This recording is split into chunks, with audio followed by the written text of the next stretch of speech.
get the background into control. So anyway, brought it home and looked at it in color, and then I thought, I wonder what it looked like in sepia.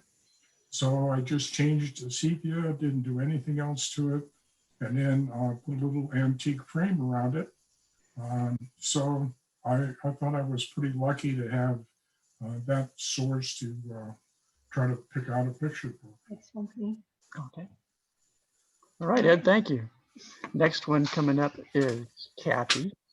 So you gotta come here to see this. Oh, I'm muted, aren't I? You wanna? I don't know. We'll see how this goes. We hear you. Okay, good. Then Thanks, Douglas. I'll just talk through Dave. This is something that's mixed media, and my grid was Gold Flat Road from Pinewood to Gracie, and then a little bit up Gracie. And if you've been on that road, there is not much to look at except a lot of green.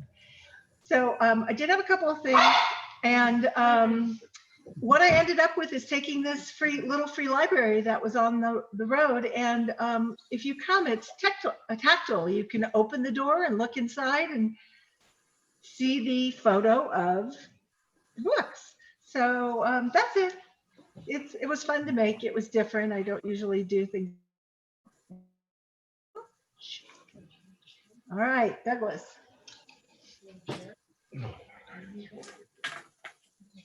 Well, I heard that 4 people were on Ridge Road and they were not wearing their masks properly.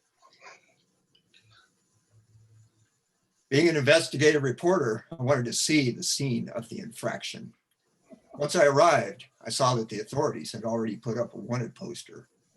I snapped a file photo. When I got home, I realized that I may have accidentally captured 1 or 2 of the perps at the edge of the photo to the left of the stone wall.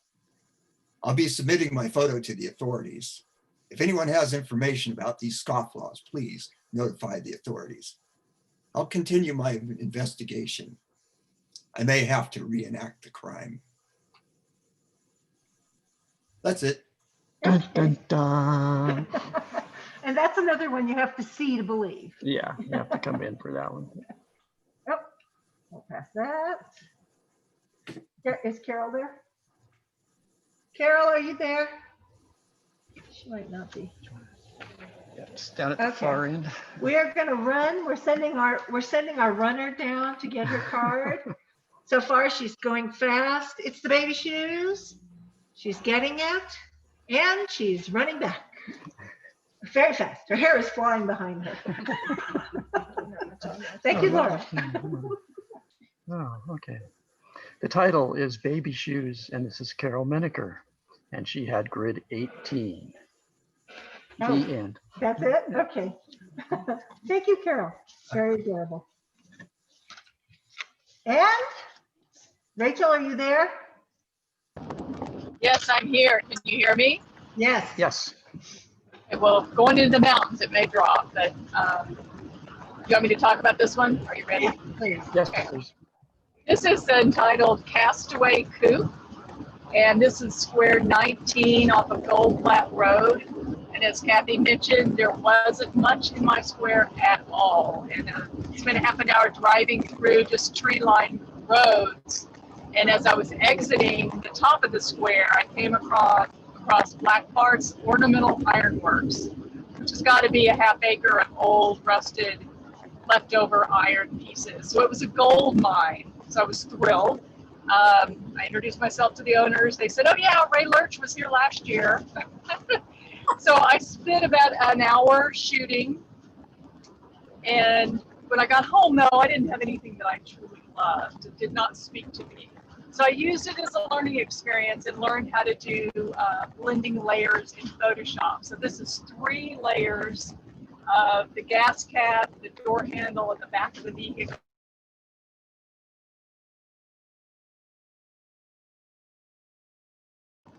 For the competition. Okay. Enjoy it. This is my entry. All righty. Now, Dave, it's your turn again. Are you going to put the grid up? Yeah, I'm going to put the grid up. Okay. Right there. All right. That's our audience over there. Yeah. How do you like my impersonation of the Chihuahua? Pretty good, huh?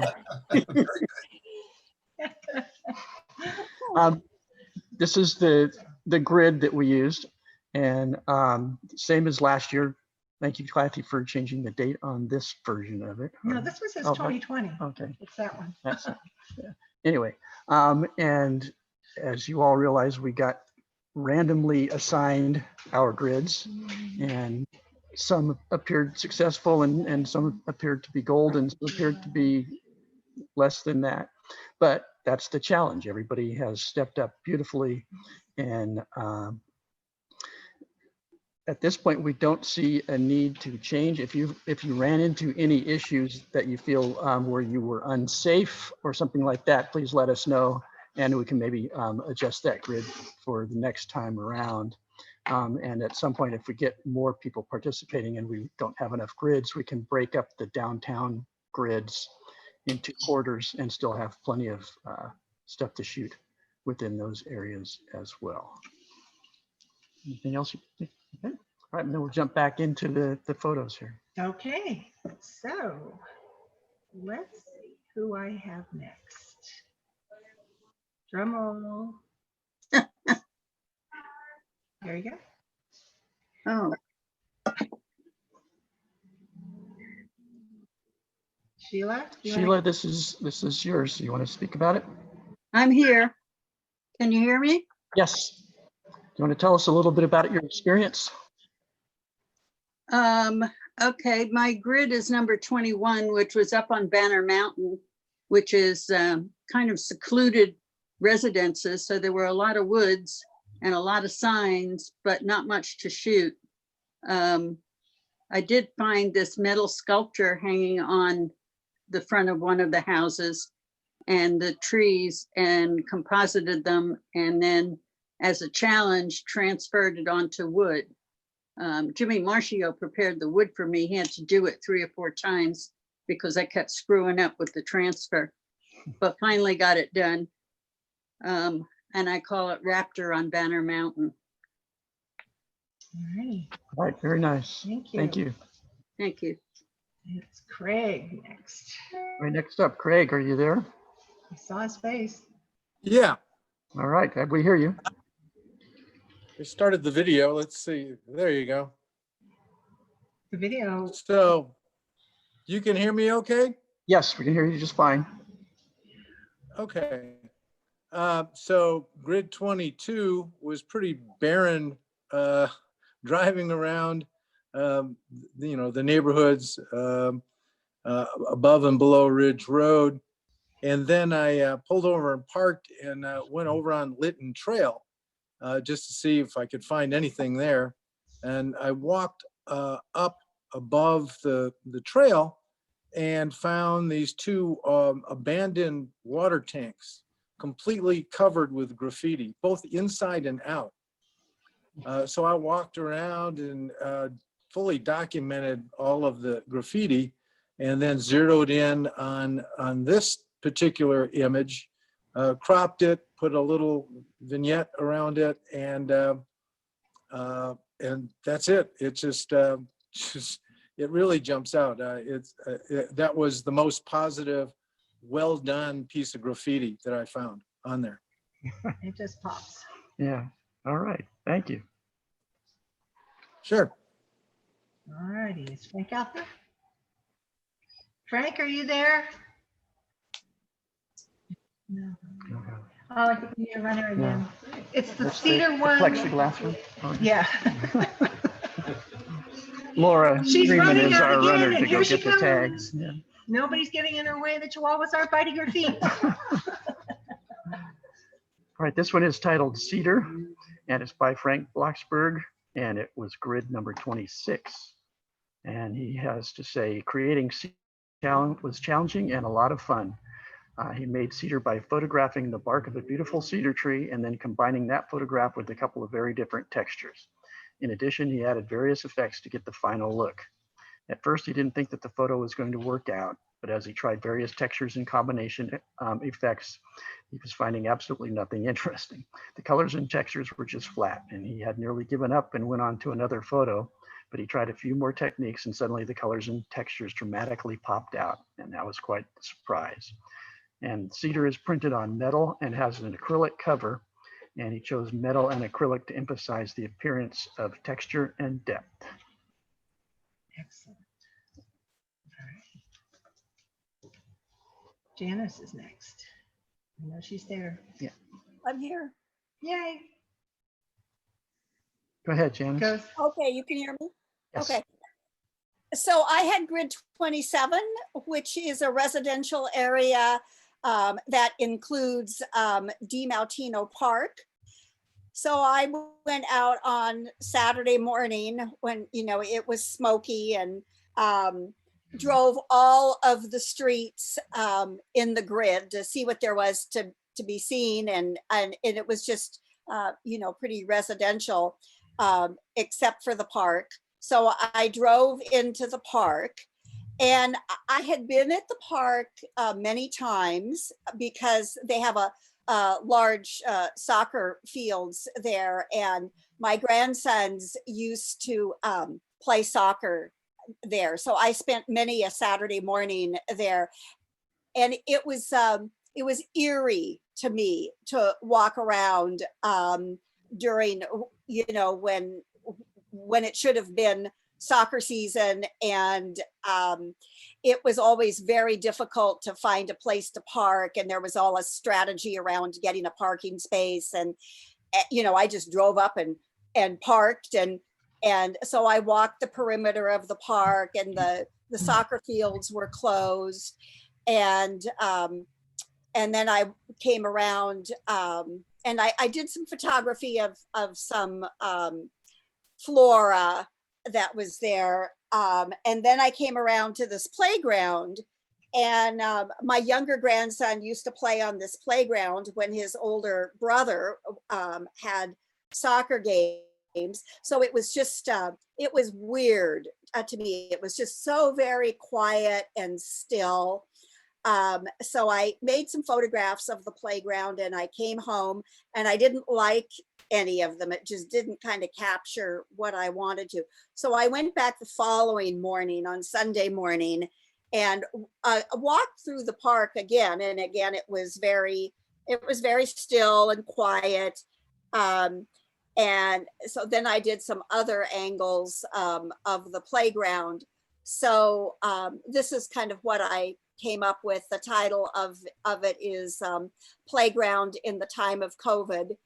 And I didn't want the playground equipment to be just black and white. You know, I made everything else black and white because it was kind of a gray day anyway, with all of the smoke. So there wasn't a lot of nice color to be had. But I didn't like the playground being black and white, and so I changed those colors to just some muted colors, kind of feeling like that the playground would stand out, and maybe at some point in life, or some point in time, it would come back to life, and there'd be kids out there. All right, very nice. I especially like the lock and chain, really helps tell the story as For well. sure. Yeah, I brightened that up too. Mhm.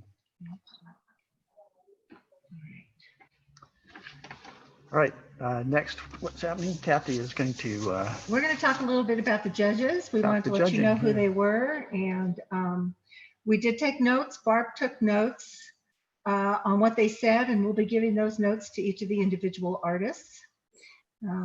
So we had two judges this year. Yay, that was great. The first one, many of you may know, and can everybody hear me okay?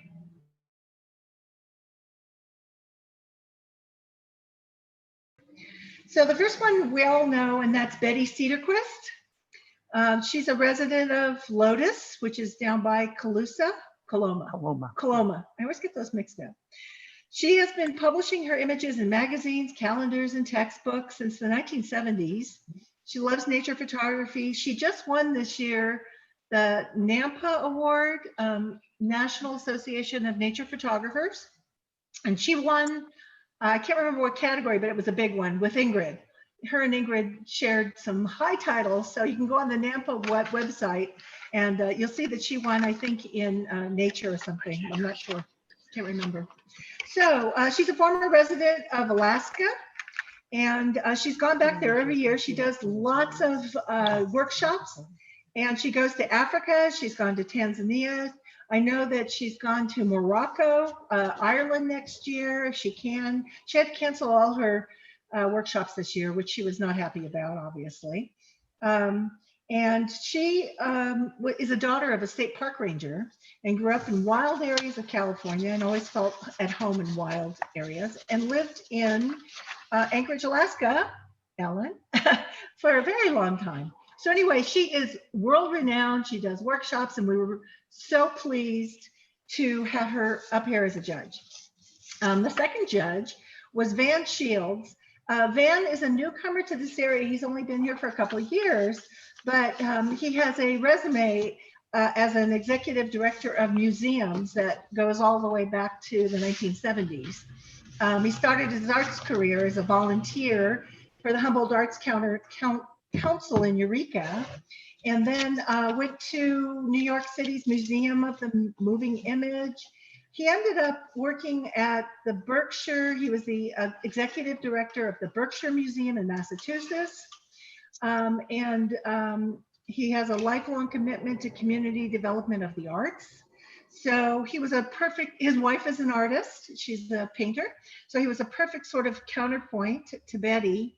And he's also going to be part of a book that's being written on art stewardship and how to maintain museums. So those are the two judges we had. They really felt that the judging was challenging. They did a very, very focused job. I thought they really took this seriously, and they both felt very honored that we asked them to be the judges. So we just want you to know that they really took a long time to look at each of your images, and they were very impressed with what they saw. And it was hard for them to pick just one award per photo. So kudos to you all. Congratulations. All right, we're going to do a few more photos. So the next one we're going to do is, let's find out who it might be. Not you, Janice. Okay, Ray, are you there? Ray Lurkey?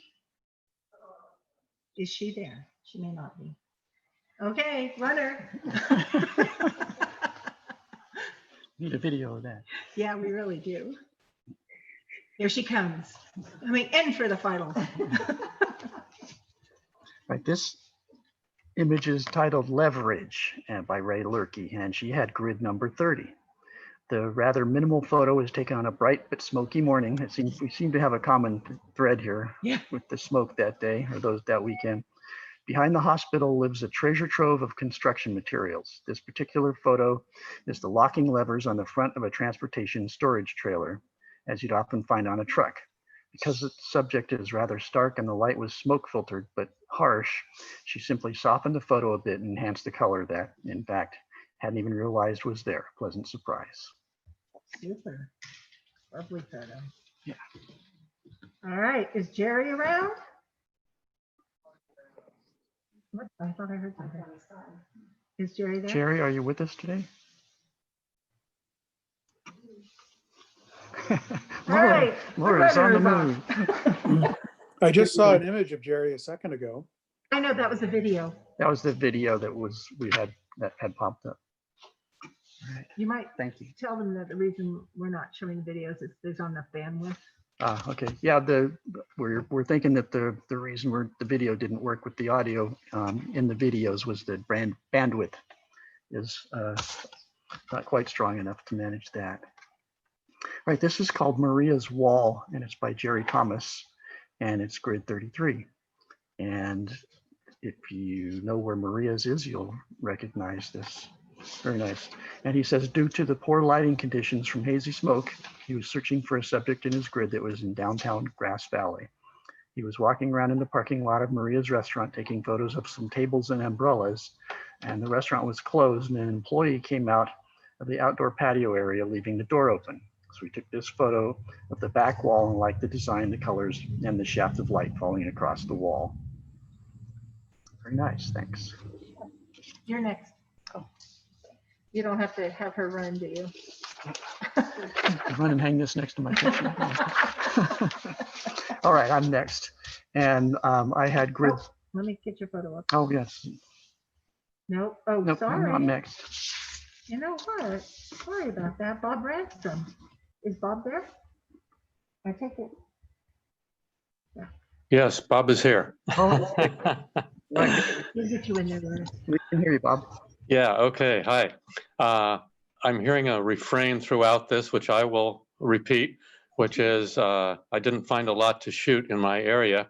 I started by making a scouting trip just to drive through, and my grid was primarily just a middle-class residential area in southwest or southwest of Condon Park in Grass Valley, just north of the freeway.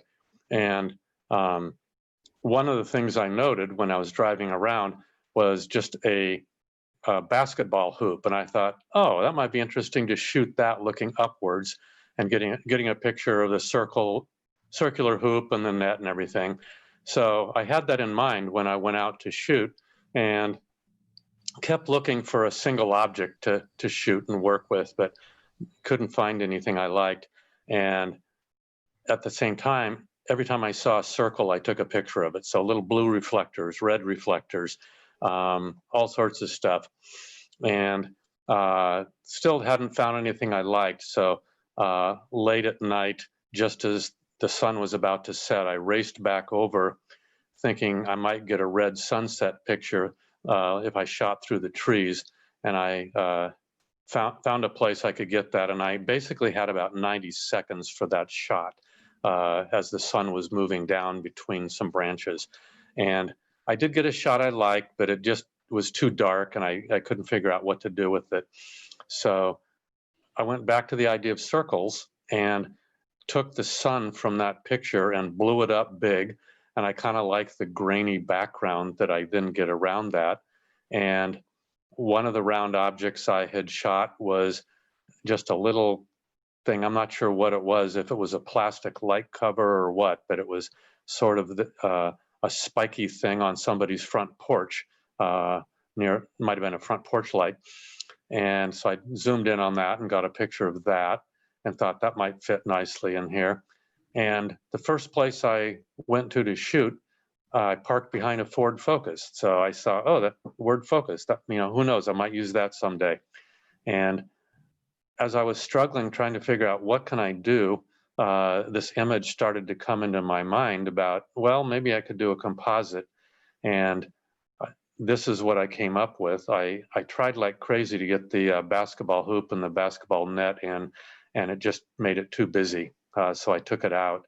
But I liked this, and I played with the focus to make it look like it's, you know, zooming in on the focus.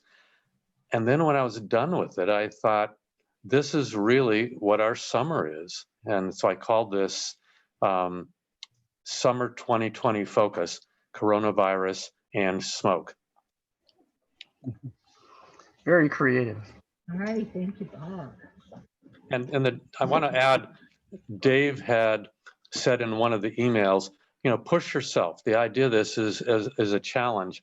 And I've never used Photoshop before, so I knew you could do layering and compositing and all of that stuff. I learned those words, but I had no idea really how to do it. So that was my challenge, was learning enough about Photoshop to learn how to do some layers and to cut out some of these images and put them together in a single composite. Well done. Very good. Yeah. Really. Thanks for taking the challenge to heart. Yeah, for sure. Very good. Okay. And next is Ellen's. She has to unmute. Ellen, are you with us? She was. She were. Ellen. Sorry, I had to unmute. I started talking and I forgot to unmute. Sorry. All right, so I had grid number 38. It was just south of downtown Grass Valley, and so like the very northern border of my quadrant had like Safeway, and then like further down the way it was like there's like bowling alley and that kind of thing, and then the rest, and then there's like the Vets Hall, but a good portion of it was residential neighborhood, and and I drove around, like everybody else, and and I, found a like a homeless camp down in a lot. And I took photos of that. And then the neighbor came by to investigate. And so I ended up making friends with her and her husband. And I took photos of them. And part of what I wanted to challenge myself to do was to take photos of people, because that's hard for me. But for me, the subject that just really enchanted me were these figs that were down. Oh, we lost your audio. Can you hear me now? Yeah, there you are. Okay. Yeah, but no, there were just these figs sitting on the bench in front of the bowling alley, and it's just like there was nobody around. It had just this very abandoned feel to it. And then, and one of those figs had been ripped open, and so it was like slightly like a little bit dry. Ow, go away. Sorry, my cat decided to attack me. So I was wrestling with him. Anyway, but I mean, I just absolutely love the textures and the colors of, of these figs, especially as they contrasted with each other. And then there was this wooden staircase on this other side of the bowling alley that was just this beautiful backdrop for them. It was just kind of this, weathered wood, and I just really and the lighting, it was really diffused, it was close to sunset, and so I just kind of went to town on them, and I really loved the subject. And then I wanted the presentation to kind of match the feeling of the photo, and so I wanted something that was like a little bit worn, a little bit rustic, but also kind of very clean looking, with textures. And anyway,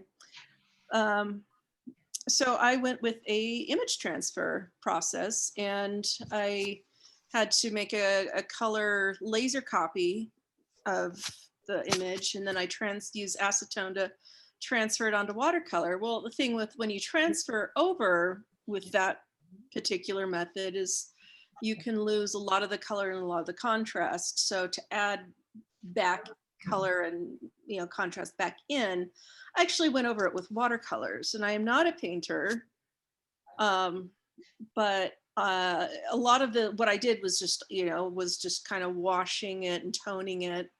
I lost a tiny bit of the detail, so I had to, like in the seeds, so I had to like go back in and work that back in, and actually use watercolor pencils to do that. And that was really pretty effective. Bill Wages. And then the frame, I won't go too much into that, but I did build the frame, and actually found the wood on the side of the road in my parents' neighborhood, like a week or two after I took the photo. And so, but it was perfect to make this frame. Well, it's shadow box really, but yeah. It was great. Yeah, and it presents beautifully on the wall. You really need to come in and see it live. It's very gorgeous. nice. Oh, thank you. Yeah, and we were wondering where you found figs, so thank you for this story. Yeah, right. She probably just ate them. Is Mike Oitzman around? Maybe that's the other Mike instead of Shay. Mike Oitzman, are you there? Probably not. Somebody That's else's great. noises, yeah. All right, this is Mike Oitzman, and it's called Remembering Our Fallen Heroes. And this image was taken in Memorial Park in Grass Valley. And Memorial Park is a hidden gem in Nevada County with more than a dozen different memorials to our native sons and daughters who paid the ultimate price for our continued freedom. As a military dad, he was especially moved by this tribute and tried to capture the essence of the park in this image. And is Bill Way, oh no, this is Jeffrey Alstetter. Was he here? I have that. Oh, you have that one? I had it, yes. Super. I'm here. You really, I had a different problem than a lot of people. who's talking? Was he here? I'm here. Good, Super, all right. yay. Okay. I had a different problem. I had too much that was really good to photograph. So the only thing I could think of doing was a collage. So on the left side is the a park side of it that you pay to enter, and it's and all the fountains were running, so that was really good. Yeah. And the right side is the mining part of it. And I used a lot of panoramas in this because there's just so much there. I could have probably used any one of these pictures instead of the collage, but it was just too much. The first day I was there, I had my camera not set correctly, so I didn't have enough depth of field. And I did everything handheld, and I was really disappointed.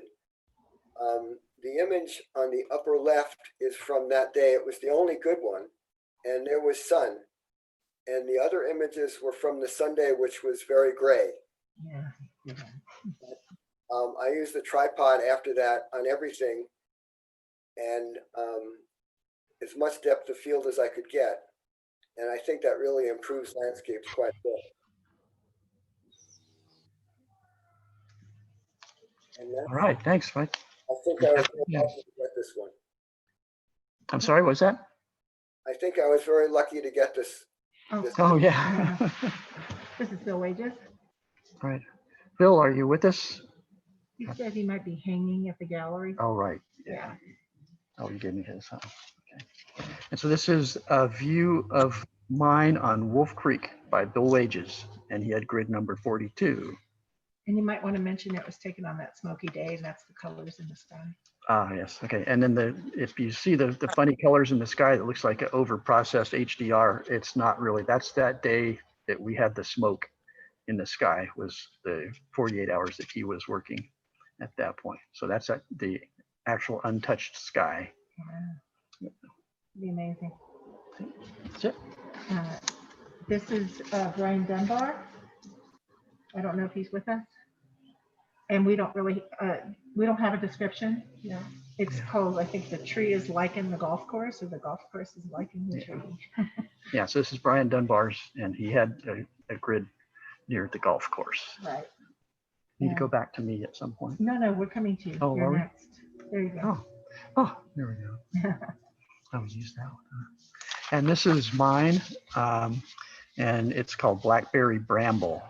And my grid was number 35, and it included the Whispering Pines Business Park. So I drove around that and found some architecture subjects from the buildings up there. And then I realized that I also had Idaho Maryland Road with Wolf Creek along the side there. And so I hacked through the underbrush behind Navos and found these blackberries hanging over the sunlit water of Wolf Creek. And the issues that I had getting in there was, number one was a lot of traffic with everybody oogling me to figure out what I was doing on the side of the road with a big long thing that looked like a rifle, my tripod. And then stickers and poison oak, trying to avoid the poison oak. But it started out with just a single image of the blackberries, but wanted to challenge myself a little more. So I experimented with compositing and layered a second image of the same blackberries, but from a slightly different angle, and blended those two together to create this. And then yesterday morning, when I brought the photo in to hang it, went out in my backyard and cut some blackberry vines to hang around the side of it, just to. Wasn't dressed enough. Just for fun, yeah. All right, thank you. All right, so the moment you've been waiting for. Drum roll, please. And Laura is going to announce the winners. Okay. You might like to take your mask off if you don't mind. There you go. So first off, I want to say congratulations to all of the participants. You guys really hit it out of the ballpark. There's so much good talent in this camera club. You are amazing, definitely amazing. So the award for nature picture goes to Dave McClellan. And the judge, here are the comments from the judge. They said, happy, playful, like the juxtaposition of foreground, midground, and background, very clean, and they liked the high gloss. So congratulations, Dave. The award for every picture tells a story goes to Bark Triolo. And the comments were, speaks of isolation, maybe COVID story, bars blocking, empty, great lighting.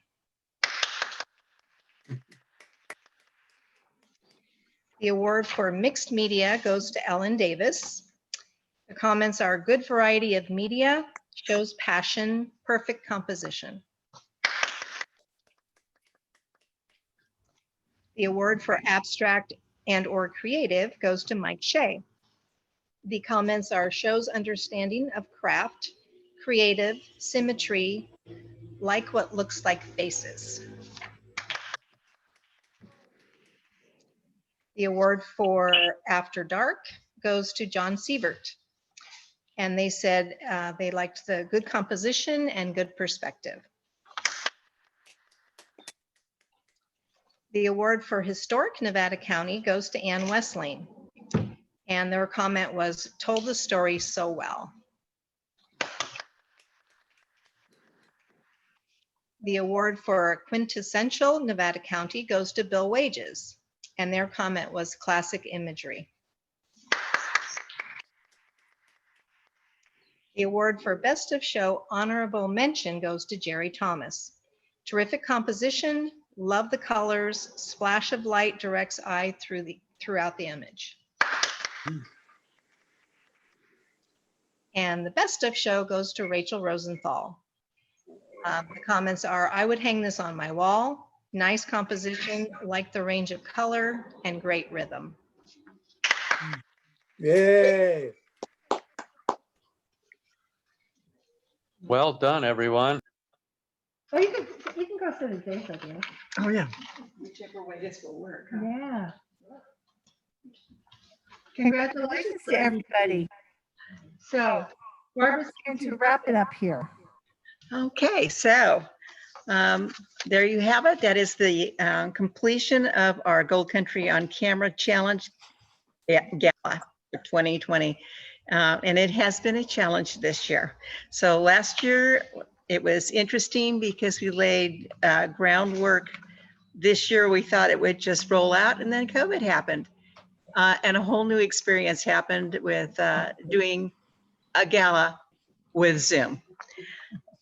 So this is also with the Art Studio Tour, and it will continue tomorrow here at the Nevada City Picture Framing and Restoration from 10 till 5.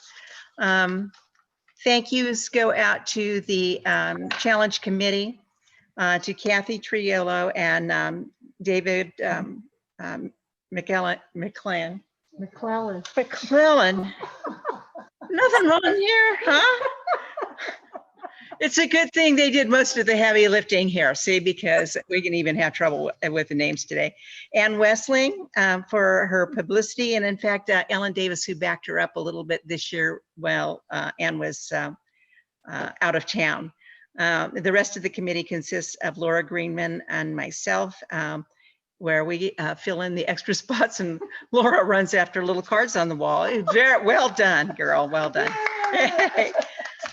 Thank you to the Nevada County Camera Club Board and the participants. You had your own challenges this year, with it being hot and smoky, but you did an excellent job, and you pressed yourself often to do the thing that you don't usually do, and press yourself for processing the work shows excellence there. Thank you to Melissa Goldman. She is, there she is. She is the owner of the Nevada City Picture Framing and Restoration. Let's see, so she has provided the area for us to actually show our work. So come by and see her and the shop and the work that she does here. And that is at 571 Searles Avenue in Nevada City. If you haven't been here before, that's where. And we did talk to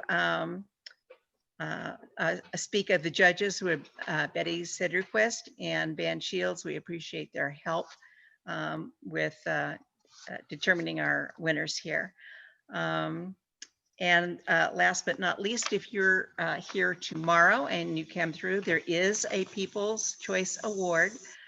Please vote for your favorite, and it will be announced tomorrow night or sometime next week. The People's Choice for their favorite photo.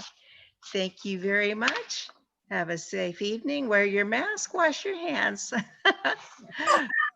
There you go. All right, it's nice to see you all. Thank you for joining us. Thanks again, you guys. Dave and Kathy, you guys just worked really hard. Thank you very much. It's a labor of love, Ann. You know. Yeah, we enjoy it every year. Yep, Kathy, thanks. we're gonna have to get the rewrite. Well, I'm going to put the the videos videos up Okay, on YouTube and I'll send a link out. okay, great. Yeah, I thought it was a Congratulations, 7, Gary. so I was I like, don't know if you're on, we announced the award for Maria's Wall. So that's good. Yeah, great job to the committee. You guys did a wonderful job, a lot of work. Thanks, Mark. Sorry, the videos didn't work.